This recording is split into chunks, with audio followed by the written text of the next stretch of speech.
नमस्कार। आप देख रहे हैं क्यूआई और मैं हूं प्रवीण झा। बात करेंगे असम विधानसभा चुनाव की, क्योंकि 9 अप्रैल को ही वहां पर वोट डाले जाएंगे। तो अब कुछ ही दिन शेष बचे हैं। तो आज हम अपने दर्शकों को बताएंगे कि खास करके असम के जो 4 रीजन हैं, अपर असम, लोअर असम, मिडिल असम और बराक वैली, इस सब के बारे में विस्तार से चर्चा करेंगे और वहां के क्या क्या वहां पर मुद्दे हैं, क्या वहां पर जातीय समीकरण है और किसकी पॉपुलैरिटी खास करके असम विधानसभा चुनाव में सबसे ज्यादा है। और ये जो कहा जा रहा है कि हेमंत बिस्वा शर्मा जो है वो कमजोर पड़ रहे थे, शुरू में कहा यह जा रहा था, लेकिन ऐसा नहीं है, बिल्कुल नहीं है। वहां पर भारतीय जनता पार्टी बहुत ही मजबूत स्थिति में है और हिमंता बिस्वा शर्मा का ग्राफ बहुत तेजी से और बढ़ रहा है, पॉपुलर वो और होते जा रहे हैं। खास करके जिस प्रकार से वहां पर जो आप देखेंगे कि जितनी भी रैलियां हो रही हैं उस सभी में जो है खास करके हिमंता बिस्वा शर्मा को सुनने के लिए काफी लोग पहुंच रहे हैं।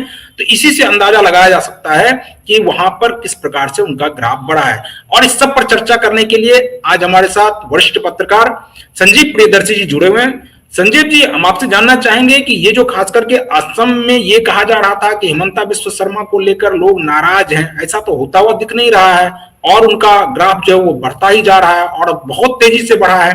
कहा तो ये जा रहा है कि 90 के आसपास या 90 से ऊपर सीटें भारतीय जनता पार्टी जीतने में कामयाब रहेगी इस बार।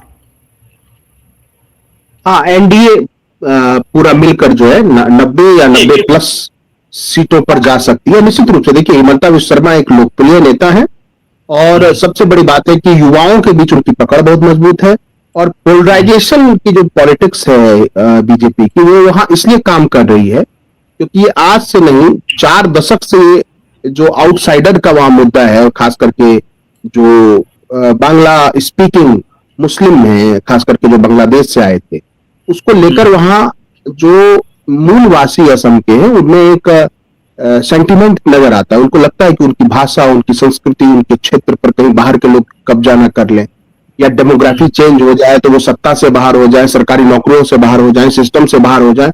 वो भय जो है, वो भय बीजेपी के पक्ष में काम करता है। और हिमंता बिस्वा शर्मा ने जिस तरह की पॉलिटिक्स की है प्रवीण जी, उसमें उन्होंने कोई ऐसा पर्दा नहीं रखा, कोई पॉलिटिकल करेक्ट होने की कोशिश नहीं की है। उन्होंने पॉलिटिकल करेक्टनेस को साइडलाइन कर दिया और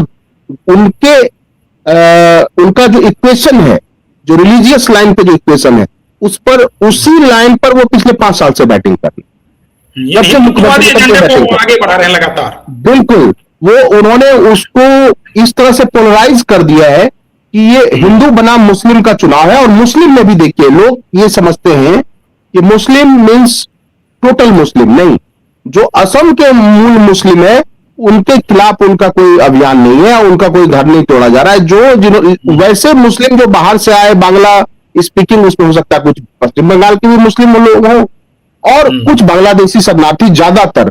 और चूंकि वो लगातार वो पोरस बॉर्डर से पार कर करके आते रहे तो उनकी संख्या लगातार बढ़ती गई। उसमें वन क्षेत्र पर कब्जा कर लिया और 50,000 एकड़ जो वन क्षेत्र है उसको कब्जा मुक्त करवाया हिमंता बिस्वा शर्मा ने। 50,000 एकड़ जमीन को मुक्त करवाया और ये सबको वो अपनी उपलब्धि बताते हैं। इसके अलावा और जो सोशल वेलफेयर की स्कीम है, उसके अलावा जो डिफरेंट कास्ट और डिफरेंट ट्राइब्स हैं वहां पे, और कास्ट असमीज हो गए या ओबीसी में बोरा हो गए, डेका हो गए, अहोम हो गए, सबको साधने की कोशिश की है। उनके लिए एक चुनौती जरूर है कि गौरव गोगोई चूंकि खुद अहोम से आते हैं, अहोम समाज से, और अहोम समाज वहां ओबीसी में आता है, और पोलराइजेशन मुस्लिमों का इस बार ज्यादातर जो है कांग्रेस के पक्ष में है, वो एआईयूडीएफ के पक्ष में नहीं है। ये बात जो है इससे पता चलता है कि कांग्रेस पहले जो जितना लोग समझ रहे हैं कि कमजोर है, उतनी भी कमजोर नहीं। कांग्रेस का वोट प्रतिशत भी ठीक ठाक आएगा। हाँ, बीजेपी से 3-4% कम आ सकता है या 3% कम आ सकता है, लेकिन मुस्लिम वोट से ये दावा किया जा रहा है कि इस बार जो है वो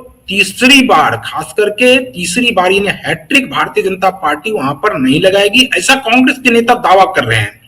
क्या आपको लगता है कि कांग्रेस उस रूप में मजबूत हुई है असम में, और जिस प्रकार से उनका गठबंधन इस बार जो अलायंस है, क्योंकि इस बार उनका अलायंस एआईयूडीएफ के साथ भी नहीं है, तो क्या आपको लगता है कि कांग्रेस की स्थिति इतनी मजबूत है कि उनके नेता जो दावा और वादा कर रहे हैं कि तीसरी बार भारतीय जनता पार्टी नहीं आने जा रही है और असम की जनता इस बार उनको सत्ता से पदच्युत करने वाली है, खास करके हेमंता बिश्व शर्मा को। तो क्या ऐसा कुछ लग रहा है आपको? जब चुनाव लड़ने कोई जाता है तो ये तो बोलता नहीं है कि वो हार जाएगा। चाहे आप देखिए बिहार में, आप देखिए कि कांग्रेस तो कहती थी कि वो पता नहीं कितने सीटें जीतेंगी और इसलिए वो उन्होंने पूरे इंडिया गठबंधन को उलझा के रखा और अंत में 6 सीटों पर सिमट सिंगल डिजिट में आ गया। तो ठीक है, असम में उनका एक अहोम प्लस मुस्लिम कुछ ओबीसी का आधार है, लेकिन आप एक बात देखिए कि 3 सांसद असम से कांग्रेस के थे, उसमें से एक तो अब गौरव गोगोई जो जोरहाट से है और अब वो चुनाव लड़ रहे विधानसभा का, और प्रदीप बारदोलाई एकदम एन इलेक्शन से पहले चले गए, जब इलेक्शन पीक पकड़ा वो चले गए बीजेपी में। भूपेन बोरा चले गए बीजेपी में, ओबीसी समाज के बड़े नेता। और कांग्रेस के 3 जो कैंडिडेट हैं प्रवीण जी, उनकी उम्मीदवारी रद्द हो गई है कुछ टेक्निकल वजहों से। हम आगे चल के प्रोग्राम में बताएंगे उनका नाम। तो अब मूलतः हम उस पर लौट के आते हैं कि ओवरऑल स्थिति यह है प्रवीण जी, अपने दर्शकों को भी बताएं कि निश्चित रूप से बीजेपी अपने दम पर बहुमत हासिल कर सकती है। इसमें कोई 126 है तो 64 चाहिए, तो ऐसा कहा जा रहा है कि बीजेपी 64 प्लस आ सकती है। और अगर एनडीए को ओवरऑल कहें तो 126 में 90 सीटों के आसपास एनडीए जा सकती है। उसका पहला कारण जो है, एक तो पोलराइज्ड इलेक्शन है, दूसरा मुस्लिम प्रभाव वाली सीटें घट गई है परिसीमन के बाद। 30-31 सीटों पर पहले मुस्लिम वोटरों का प्रभाव था, वो घट के 20-21 तक सीमित रह गया है, तो वो भी एक बहुत बड़ा प्रभाव है।